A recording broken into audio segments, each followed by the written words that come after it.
What's going on, guys? My name is Zach, or the AustereWizard, and I got some pretty exciting Call of Duty Black Ops 2 news for you regarding the fourth and final DLC for Black Ops 2. Now, as always, it will be available first on Xbox Live, and it's set to be released on August 27th. That's only 19 days from now, so we got a little over 2 weeks before we see it. We'll probably get some more Call of Duty Ghost news before then, and if we do, I'll definitely be bringing that to you as soon as I can. Let's jump into this information that we have for the DLC so far. So as you can see on the screen, there's the official picture or poster for it. The DLC will be called Apocalypse. It will include 4 new multiplayer maps and a new zombies experience called Origins. Let's talk about zombies first. Why not? It's a pretty big one. It's going to look it looks really exciting, and I think it's going to play even better. So with Origins, if you can't get the idea already, we're going back to the roots of zombies. Now, they put out a teaser for this. You can watch it yourself. Link is in the description. I don't know if I can repost it or not. But anyways, it looks really cool. So what we're going back to World War Zombies. Kind of like World at War style. I think they said it's either World War I or World War II. I can't quite remember, but it's going back to the original cast of zombies. The original 4 guys that we all know and love. And I believe there's going to be an ending to zombies. So if you're a really big zombies fan, this will be huge for you. Finally, zombies will finally have a conclusion. It'll finally wrap up, which will be interesting to see what Treyarch does in the next couple of years when they release more games after Black Ops 2. But we'll just have to wait and see for that. But Origins, again, it's going back to World War time zombies. It's going to be really cool. Maybe the Nazi zombies will be back once again. I know everyone's missed those. Enough of these like space-age zombies. I don't care about going to the moon, even though if that is important to the storyline. Like I said before, I'm not a big zombies person, but this one does grab my interest for sure, and I'll definitely try it out. Now let's look at these 4 new multiplayer maps. Now, if you've been on my channel before, I'm big into Call of Duty multiplayer. That's probably my forte on my channel. That's what I play the most. So the 4 new maps are Pod, Takeoff, Frost, and Dig. So the first couple maps we're going to be looking at, let's start off with Frost. Why not? So Frost, it's a bridge map, which reminds me of Detour already. And they said the bridge is separated in 2. Now, it would be really cool if the bridge separates in the middle of the match. I think that would be really interesting. Maybe at the halftime of domination or at the 5-minute mark of TDM or whenever someone gets like the 35th kill or whatever it is, like 30 whatever, for TDM at the halfway point it just breaks open. Maybe you could separate it yourself, like there's a button like on launch. That would be pretty awesome if the players controlled one to split the bridge. But more than likely, it's already split from the start. And they want you to navigate up and down of the bridge, the tops and the bottom, multi-levels. It's going to be a really interesting map to play. It's snow-covered, if you couldn't tell by the name Frost. And snow-covered maps don't usually go over very well in the Call of Duty community. Most people don't like them, but we'll see how it goes. The only real popular snow-covered map was probably Summit, which they brought back and put rain on it in the last DLC, as we now know it as Uplink. But the next map we're looking at, we're going to take a look at Pod. It's an abandoned cliffside utopia sort of place. I believe they said it's in Taiwan. And I'm not sure if you're going to be jumping from pod to pod. I'm sure there are walkways. They said to be like on top of the pod. It's going to be a really interesting map. What happens if you fall all the way down? Can you get back up? Do you die? It's an interesting concept for a map. They said each building has like multiple levels. It's probably going to be a really close combat, but you can also probably get some really cool like suicide sniper shots jumping off the sides of the pods. We're just going to have to wait and see, like I always say. We don't know for sure right now until they release a trailer and give us like more in-depth. But these 2 maps, the final 2, I'm really excited about.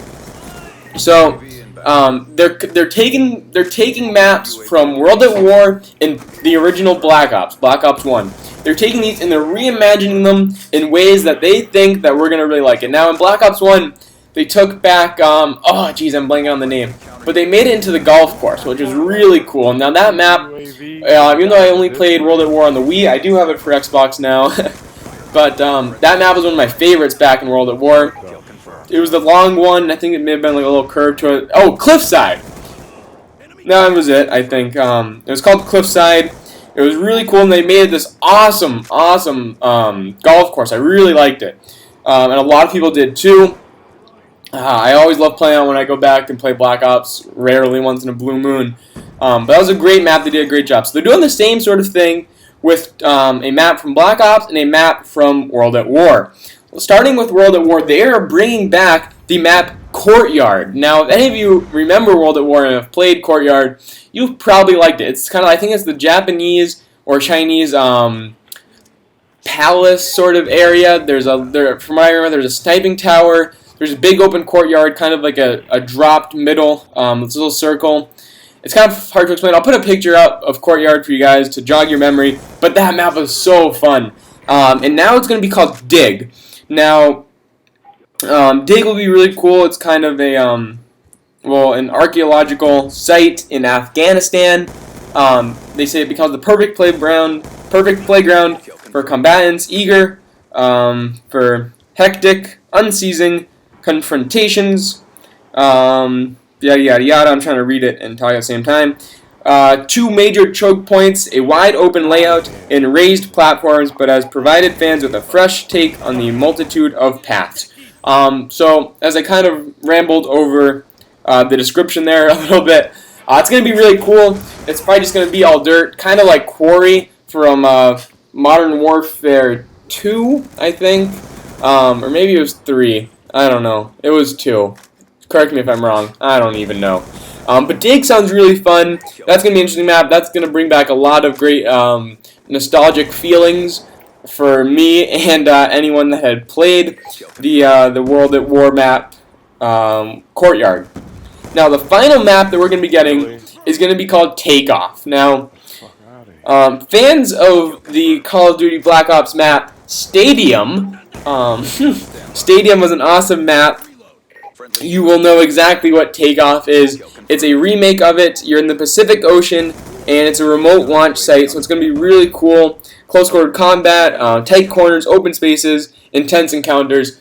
We're used to Stadium. It was played a lot during the Black Ops 1 days. People loved the map. I loved it. In fact, if I recall correctly, Stadium was the first gameplay ever uploaded on my channel. So if you want to go all the way back and see my first video, as bad as it was, feel free to check it out. But yes, the gameplay was on Stadium, and I kind of just said some random stuff over it.